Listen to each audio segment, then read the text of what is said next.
नमस्कार, आप सभी का आपके चैनल मिस्ट्री ऑफ धर्मा में स्वागत है। आज हम आमलकी एकादशी व्रत की कथा के बारे में जानेंगे। एक बार की बात है जब युधिष्ठिर जी ने भगवान श्री कृष्ण से कहा कि हे भगवान श्री कृष्ण, आप हमें फाल्गुन मास के शुक्ल पक्ष में जो एकादशी तिथि पड़ती है उस एकादशी व्रत को किस नाम से जानते हैं और इस व्रत की कथा क्या है, इसका महत्व क्या है, इसके बारे में बताइए।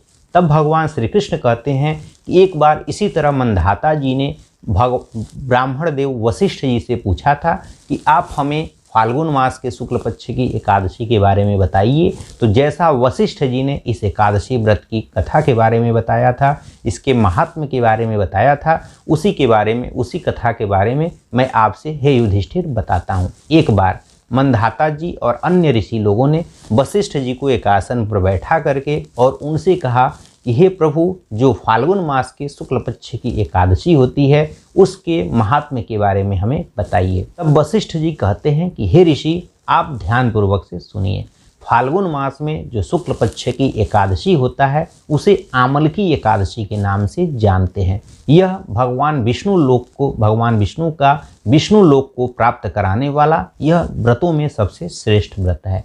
तब उनकी बात को सुनकर के मंधाता जी ने कहा कि हे गुरुवर, आप हमें यह बताइए कि इस व्रत जो आमलकी नाम की एकादशी है इसकी उत्पत्ति कैसे हुई, यह व्रत कैसे किया जाता है, इसकी विधि क्या है और साथ ही साथ इस व्रत का प्रभाव क्या है, इसका फल क्या है, इसके बारे में भी हमें बताइए। वशिष्ठ जी कहते हैं कि हे महाभाग, सुनिए। एक बार की बात है, भगवान विष्णु के द्वारा थूकने पर जो उनके मुख से थूक निकला वह चंद्रमा के समान एक बिंदु के रूप में कांतिमान होकर के वह बिंदु के रूप में निकला और वह जहाँ पृथ्वी पर गिरा उस बिंदु से आमलकी नाम के वृक्ष की उत्पत्ति हुई। जो आंवले का पेड़ होता है उसे ही आमलकी का वृक्ष कहते हैं। इसके बाद से भगवान विष्णु ने ब्रह्मा जी की उत्पत्ति की और ब्रह्मा जी के द्वारा इस पृथ्वी पर सभी प्रकार के देव, दानव, ऋषि, मुनि, महात्मा आदि लोगों की उत्पत्ति हुई।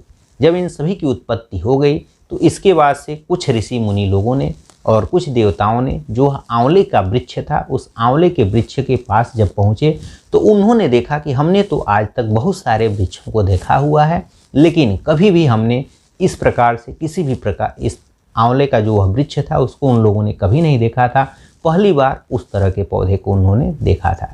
तब उन्होंने अपने मन में जिज्ञासा प्रकट करने लगे कि यह कौन सा वृक्ष है, इसको तो हमने पहले कभी नहीं देखा है। उन ऋषियों की इस प्रकार से चिंता को देख करके आकाशवाणी हुई कि हे महर्षियों, यह सर्वश्रेष्ठ आमलकी का वृक्ष है जो भगवान विष्णु को अत्यंत ही प्रिय है। इसके स्मरण मात्र से गौदान का फल मिलता है और इसके स्पर्श करने से इसका दुगना फल और इस फल का भक्षण करने से 3 गुना पुण्य की प्राप्ति होती है।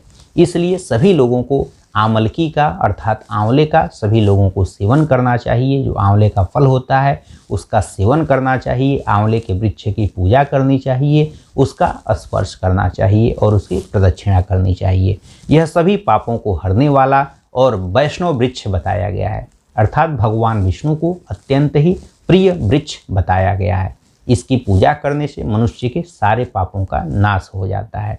इसके जो मूल है, मूल में भगवान विष्णु और इसके ऊपर ब्रह्मा देवता और स्कंध में परमेश्वर भगवान रुद्र रहते हैं और इसकी शाखाओं में मुनि लोग रहते हैं और इसकी टहनियों में देवताओं का वास होता है। पत्तों में वसु लोग रहते हैं, फूलों में मरुदगण रहते हैं तथा फलों में समस्त प्रजापतियों का वास होता है।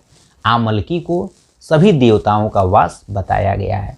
इसलिए यह जो भी भगवान विष्णु के भक्त हैं उन सभी विष्णु भक्तों को यह आमलकी के वृक्ष की पूजा करनी चाहिए। आमलकी का वृक्ष भगवान विष्णु को प्रिय है, इसलिए जो भी भगवान विष्णु के शिष्य हैं, भगवान विष्णु की जो भी विष्णु लोक की प्राप्ति चाहते हैं, उन्हें आंवले के वृक्ष की हमेशा पूजा करनी चाहिए।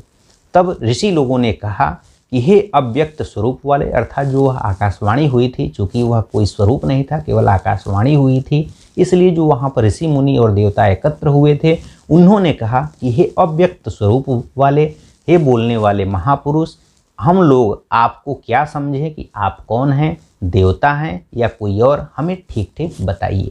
तब जो आकाशवाणी हुई थी, फिर से आकाशवाणी हुई और उसने कहा कि जो संपूर्ण भूतों के कर्ता और सभी भुवनों के सृष्टा हैं, जिन्हें विद्वान पुरुष भी कठिनता से देख पाते हैं, वही सनातन मैं भगवान विष्णु हूँ। देवाधिदेव भगवान विष्णु का कथन सुनकर के जो ये ब्रह्म कुमार जो ऋषि लोग थे, उनके नेत्र आश्चर्य से चकित हो गए और उन्हें बड़ा ही आश्चर्य हुआ और वे आदि और अंत से रहित भगवान विष्णु की वहीं पर स्तुति करने लगे और उनकी प्रार्थना करने लगे। ऋषि बोले कि संपूर्ण भूतों के आत्मभूत आत्मा एवं परमात्मा को हम लोगों का नमस्कार है। अपनी महिमा से कभी भी च्युत न होने वाले अच्युत को नित्य ही हमारा प्रणाम है। अंतरहित परमेश्वर को हम लोग बारंबार प्रणाम करते हैं। दामोदर, कवि, सर्वज्ञ और यज्ञेश्वर को हमारा नमस्कार है। हे मायापति, आपको हमारा प्रणाम है। आप विश्व के स्वामी हैं, आपको हमारा नमस्कार है। ऋषियों की इस प्रकार की स्तुति करने पर भगवान श्री हरि संतुष्ट हुए और बोले कि हे महर्षियों, तुम्हें कौन सा वरदान चाहिए, आप हमें बताइए, मैं आप लोगों को वरदान देने के लिए तैयार हूँ। तब ऋषि बोले कि हे भगवान, यदि आप हम लोगों के ऊपर संतुष्ट हैं तो हम लोगों के हित के लिए, हम लोगों की किस प्रकार से भलाई हो सके, उसके लिए कोई ऐसा व्रत बताइए जो स्वर्ग और मोक्ष रूपी फल को प्रदान करने वाला हो, क्योंकि हम लोगों को स्वर्ग ही चाहिए। तब भगवान श्री विष्णु बोले कि हे ऋषियों, फाल्गुन मास के शुक्ल पक्ष में यदि पुष्य नक्षत्र से युक्त द्वादशी तिथि हो तो वह महान पुण्य को देने वाली और बड़े बड़े पातकों का नाश करने वाली होती है। अतः हे ब्राह्मणों, इसमें से जो विशेष कर्तव्य है उसको सुनो। आमलकी की एकादशी में आंवले के वृक्ष के पास जाकर के और वहाँ रात्रि में जागरण करना चाहिए। इससे मनुष्य के जितने भी पाप होते हैं वह सभी पापों से मुक्त हो जाता है। इस व्रत को जो रात्रि में जागरण करता है, मात्र रात्रि में जागरण करने से जो हजारों गौदान होते हैं, सहस्त्रों गौदानों का जो फल होता है, वह मात्र इस दिन रात्रि में इस आंवले के वृक्ष के नीचे जागरण करने से प्राप्त हो जाता है। हे विप्रगणों, हे ब्राह्मणों, यह व्रतों में सबसे उत्तम व्रत है जिसको मैंने तुम लोगों को बताया है। अतः आप लोग इस व्रत को करें, इससे निश्चित ही स्वर्गलोक की प्राप्ति होती है और आपके सभी पापों का नाश हो जाता है। तब ऋषि बोले कि हे भगवान, इस व्रत की विधि क्या है, यह कैसे पूर्ण होता है, इसके देवता कौन हैं, नमस्कार के मंत्र कौन से हैं और इसकी विधि क्या है, इसके बारे में भी हमें बताइए। इसमें स्नान और दान कैसे किया जाता है, पूजन की कौन सी विधि है, उसका मंत्र क्या है, इन सब बातों के बारे में भी आप हमें बताइए। तब भगवान विष्णु ने आकाशवाणी के द्वारा कहा कि हे ब्राह्मणों, इस व्रत में की जो उत्तम विधि है उसको मैं आप लोगों को बता रहा हूँ। एकादशी को प्रातःकाल दंत धावन करने के पश्चात संकल्प करें कि हे पुंडरीकाक्ष, हे भगवान विष्णु, मैं एकादशी को निराहार रह करके दूसरे दिन भोजन करूँगा, आप मुझे शरण में रखिए। ऐसा नियम लेने के बाद जो लोग पतित हों, चोर हों, पाखंडी हों, दुराचारी हों, मर्यादा को भंग करने वाले हों तथा जो गुरु पत्नीगामी हों, ऐसे मनुष्यों से आप लोगों को उस दिन वार्तालाप नहीं करना चाहिए और अपने मन को वश में रखते हुए नदी में या पोखरे में या कुएं पर अथवा घर में ही जहाँ पर भी आपको सुविधा हो वहाँ पर स्नान करना चाहिए और स्नान के पहले शरीर में मिट्टी लगाना चाहिए। और मिट्टी लगाने का जो मंत्र है वह है अश्वक्रांते रथक्रांते विष्णु क्रांते वसुंधरे मृतिके हरमे पापम जन्म कोटयाम समर्जितम। या फिर इसे हिंदी में आप लोग कह सकते हैं कि हे वसुंधरे, तुम्हारे ऊपर अश्व और रथ चला करते हैं तथा वामन अवतार के समय भगवान विष्णु ने भी अपने पैरों से आपको नापा था। अतः हे मृतिके, मैंने करोड़ों जन्मों में जो भी पाप किए हैं उन सभी पापों को आप हमारे शरीर से, हमारे ऊपर से हर लीजिए। इसके बाद जो स्नान का मंत्र है वह है त्वं मातः सर्वभूतानां जीवनम तत्तुरक्षकम स्वेदजो अभिज्ञातिनां रासानं पतये नमः अस्नातो अहम सर्वतीर्थेषु हृदप्रस्त्रवणेषु च नदीषु देवखातेषु इदम स्नानम तुम्हें भवेत। अर्थात इसकी जो हिंदी है वह है, हे जल की अधिष्ठात्री देवी माता, तुम संपूर्ण भूतों के लिए जीवन हो, वही जीवन जो स्वेदज और उद्भिज जाति के जीवों का भी रक्षक है। तुम रसों की स्वामिनी हो, तुम्हें मेरा नमस्कार है। आज मैं संपूर्ण तीर्थों, जो संपूर्ण कुंड हैं, झरने हैं, नदी हैं और देव संबंधी जितने भी सरोवर हैं, जितना स्नान करने पर जो फल प्राप्त होता है वह सभी फल, हे नदी देवता, हे यह जलदेव, आप हमें उन सभी का फल प्रदान करने की कृपा करें। इस तरह से कहते हुए आपको जल में स्नान करना चाहिए। और जो लोग भी विद्वान पुरुष हैं या फिर जिनके पास सामर्थ्य है, वे लोग अगर हो सके तो सोने की भगवान परशुराम की प्रतिमा बनाएं, या फिर अगर सोने का नहीं हो सकता तो जैसा भी आपको धातु का, जैसी भी आपकी श्रद्धा हो, जितना आपके पास सामर्थ्य हो, उसकी आप लोगों को परशुराम जी की प्रतिमा बनवानी चाहिए। और अपनी शक्ति के अनुसार, धन के अनुसार आधे मासे की या जितना भी हो सके उतने की आप लोगों को प्रतिमा बनानी चाहिए। इसके बाद स्नान के पश्चात आप लोगों को घर आकर के पूजा करना चाहिए, हवन करना चाहिए। और उसके बाद सभी प्रकार की सामग्री को लेकर के, और जो पूजन सामग्री जितना एकत्र हो सके उन सभी सामग्री को एकत्र करके, और आंवले का वृक्ष हो उसके पास चले जाना चाहिए लेकर के, और वहाँ पर वृक्ष के चारों ओर ज़मीन को लेप लगा दीजिए, वहाँ पर झाड़ू पोछा कर दीजिए, लीप पोत करके शुद्ध कर लीजिए। और उसके बाद से वहाँ पर शुद्ध भूमि पर मंत्र पाठ करते हुए जल से छिड़क करके, और उसके बाद आसन लगा करके, और वहाँ पर कलश को स्थापित करें। और कलश में जो भी पंचरत्न हो, सिक्का हो, जो भी है उस कलश में डाल दीजिए और कलश को वहाँ पर स्थापित कर लीजिए। इसके बाद से वहाँ पर श्वेत चंदन से उसको अर्चित करें, जो भी चंदन है उससे उस कलश को पूरा खूब बढ़िया से पूजा करें। और कलश पर जो एक माला ले लें, कलश के जो कंठ होता है कलश का, उसमें वो हम माले को स्थापित कर दें। माला नहीं है तो जो भी फूल है उसको वहाँ पर रख दें। उसमें जो कलश होता है उसमें आप लोग एक धागा है उसे आप लोग बांध लें, या रक्षा सूत्र आप लोग बांध सकते हैं। इसके बाद से आप लोगों को उस कलश की पूजा करनी चाहिए, और जो उस पर परशुराम जी की जो मूर्ति आप लोग बनाएं उसको कलश के ऊपर ही स्थापित कर लेना चाहिए। जो कोसा होता है, कोसे में ही आप लोगों को अनाज रख करके और उसी पर भगवान परशुराम की मूर्ति को स्थापित कर लेना चाहिए।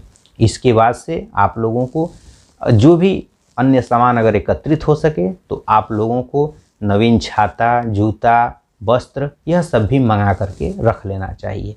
और उसके बाद कलश के ऊपर जो भगवान विष्णु, जो परशुराम जी की मूर्ति है, इसको स्थापित करने के पश्चात जो भी आपके सामान है उसको आप लोगों को उस पर अर्पित करनी चाहिए। और आप लोगों को इस दिन भगवान परशुराम की ही पूजा का विशेष विधान है। उनको कलश के ऊपर स्थापित करने के पश्चात आप लोगों को उनके पूरे शरीर की पूजा करनी चाहिए। जो पूजा करने का मंत्र है वह है ओम विश्वकाय नमः। यह कहकर उनके चरणों की पूजा करें। विश्वरूपिणे नमः, इस मंत्र से उनके दोनों घुटने की, उग्राय नमः कहकर उनके जांघों की, दामोदराय नमः यह कहकर उनके कमर की, कटी भाग की, पद्मनाभाय नमः से उनके उदर भाग की, और श्रीवत्सधारिणे नमः इस मंत्र से उनके वक्षस्थल की, चक्रिणे नमः यह कहकर उनके बाएं बाह की, गदिने नमः यह कहकर उनके दाहिने बाह की, वैकुंठाय नमः यह कहकर उनके कंठ की, यज्ञ मुखाय नमः यह कहकर उनके मुख की, और इसके बाद से विशोक निधये नमः यह कहकर उनके नासिका की, वासुदेवाय नमः यह कहकर उनके कंठ की, उनके नेत्र की, ओम वामनाय नमः यह कहकर उनके ललाट की, और सर्वात्मने नमः यह कहकर उनके संपूर्ण अंगों की और उनके मस्तक की पूजा करें।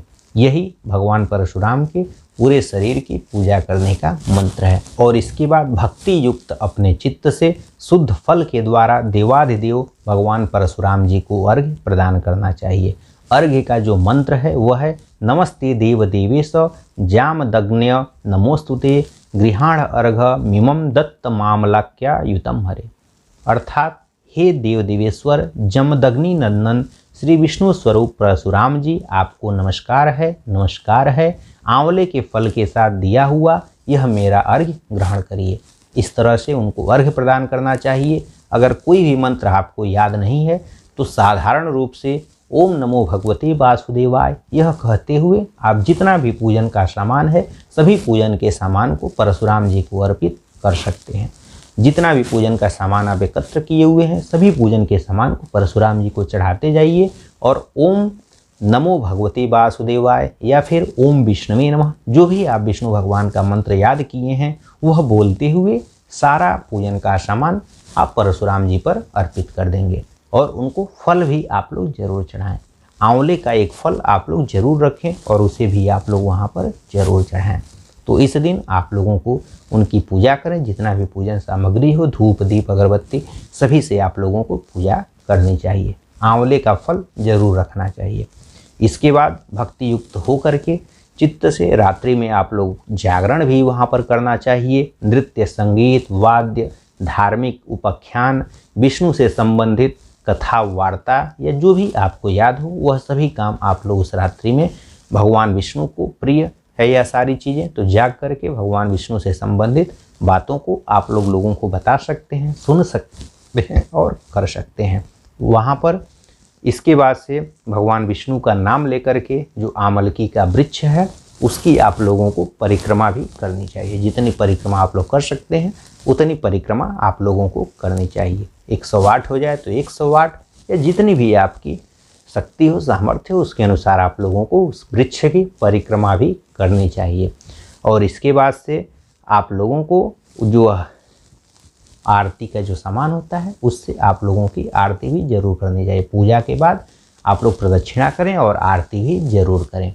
और रात्रि में इसका जागरण करते हुए रात्रि भर भगवान विष्णु के नामों का जाप करना चाहिए।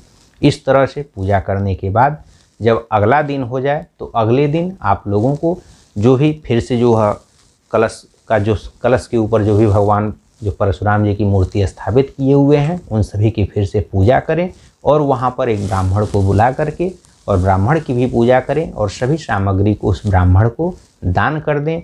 कलश, 2 वस्त्र, जूता आदि सभी वस्तुएं जो भी हैं उन सभी वस्तुओं को आप लोग दान कर दें और यह भावना करें कि परशुराम जी के स्वरूप में भगवान विष्णु हम पर प्रसन्न होइए, हे विष्णुदेव आप हम पर प्रसन्न होइए। और उसके पश्चात आंवले का जो वृक्ष होता है उसको स्पर्श करके उसकी प्रदक्षिणा करें और स्नान करने के बाद विधि पूर्वक ब्राह्मणों को भोजन कराएं और अपने परिवार के साथ बैठकर स्वयं भी भोजन करें। ऐसा करने से जो पुण्य प्राप्त होता है यह सब मैं आप लोगों को बताता हूँ। वह जो आकाशवाणी हो रही थी, आकाशवाणी के रूप में जो विष्णु भगवान बोल रहे थे वही बता रहे हैं। उन्होंने कहा कि सुनो, जो संपूर्ण तीर्थों के सेवन से जो पुण्य की प्राप्ति होती है तथा सभी प्रकार के दान देने से जो फल प्राप्त होता है वह सब इस तरह से जो उपयुक्त मैंने विधि बताई थी, इस तरह से अगर विधि पूर्वक आप लोग इस व्रत को करते हैं तो वह आप लोगों को प्राप्त हो जाता है।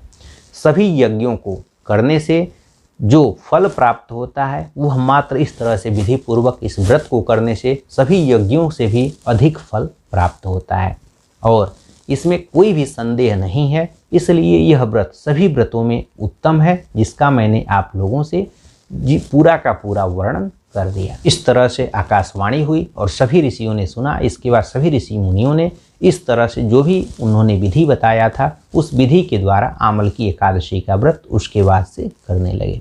इस तरह से वशिष्ठ जी ने मंधाता को इस व्रत के बारे में बताया। उसी व्रत को युधिष्ठिर जी को भगवान श्री कृष्ण ने बताया। अतः इस व्रत को सभी लोगों को प्रयत्नपूर्वक जितना हो सके उतना विधि पूर्वक इस व्रत को करना चाहिए।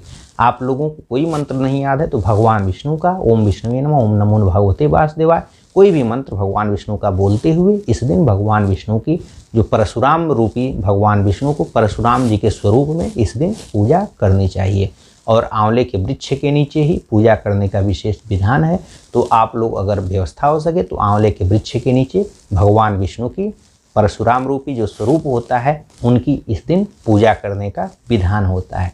इस तरह से आप लोग विधि पूर्वक इस व्रत को रहेंगे। इस तरह से यह एकादशी व्रत की कथा पूर्ण हुई। आशा करता हूँ कि यह जानकारी आपको अच्छी लगी होगी। बोलिए वृंदावन बिहारी लाल की जय।